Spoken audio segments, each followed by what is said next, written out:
Hey everybody, and welcome once more to Get Indie Gaming. In this video we're looking once again at 5 indie games from recent weeks you might have overlooked when they first hit the market. In this episode we have a sim with a twist, one of the most fun couch co-op games you can play on the Switch, and a visual novel that's simply beautiful to look at as it is fun to play. See anything here you like? Be sure to let us know down below. Alright, let's see here. Online, multiplayer, dating simulator with monsters. Okay. Who do I want to play as? Definitely Hot Fire Chick. Nice. First up in the number 5 position we have something delightfully silly, and a game we only played for the first time this weekend just past. Out in April 2018, Monster Prom is one of those unlikely but captivating and charming experiences that's adorable from start to finish. Yes, it's a dating sim and most likely the first to feature here on Get Indie Gaming, and in all honesty, it's not an area of the indie gaming landscape we're overly familiar with. Monster Prom takes place at Spooky High, with it being 3 weeks to prom night. You're tasked to court one of the school's 6 most popular monsters, all of them fitting into a straight-up character cliché with the jock, the goth, and the party girl to name but 3. Where Monster Prom excels is in the characterization, the art direction and the overall writing. The characters are super likeable, with their dialogue being funny, sassy and just very clever. Sure, it's not perfect, some of the sections see you having to repeat various elements, and after a while the scenes can lose their magic. Although in truth that's just us being a little bit picky. Quick parental note here, while there's nothing too naughty going on, the language is somewhat potty-mouthed throughout.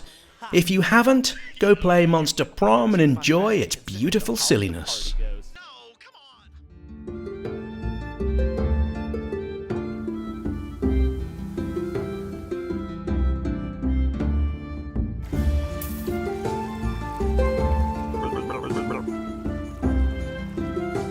According to the team behind it, our number 4 Graveyard Keeper is the most inaccurate medieval cemetery simulator of the year, which, let's be fair, is probably bang on the money.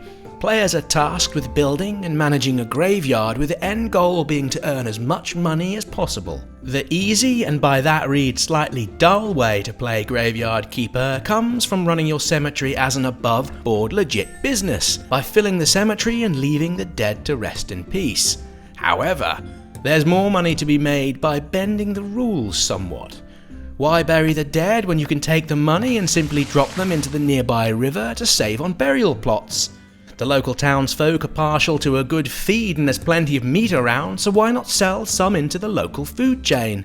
If this all sounds a tad silly, well, at times it is. It's not quite as polished as some of the better known farming type sims, and yet in this, Graveyard Keeper does what it does with a knowing wink and a cheeky nod.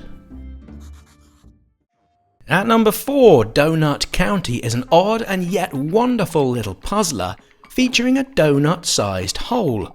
Out this past summer on the PS4, PC and iOS, you control and move the hole, placing it underneath objects small enough to fall into it. As the hole swallows more items, it grows, enabling you to gobble up yet larger items, and before too long you're moving on from chickens to cars to houses and even whole buildings. Aside from sucking things into the hole, Donut County offers a touching story with well-written dialogue and enjoyable characters.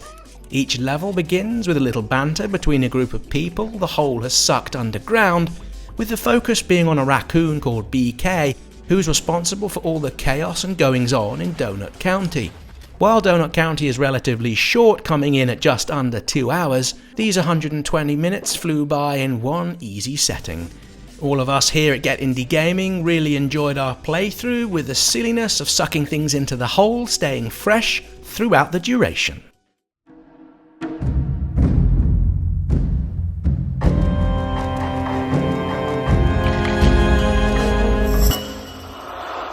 At number 2, and from mid-September, Sears Isle is a drop-dead beautiful visual novel, and one of the most engaging games of its type we've had the pleasure to play. Its premise is simple. 7 shaman apprentices are on a boat headed for a remote island. They're all in search of magic that offers the power of healing and divination. While we won't delve too deeply into the story, the interaction and dialogue between the 7 characters is well constructed, as is the game's use of an additional character, a spirit trapped on the island that's used as a narrator and guide helping you along. While the story is at times complex, the mechanics at play are simple enough. Your choices matter throughout though, and seemingly simple decisions can turn the story a full 180 degrees. We couldn't discuss Sears Isle without touching upon its art. Just look how beautiful it is, with the use of colour and the art style that's more painting than game. As far as visual novels go, Sears Isle is up there with the very best.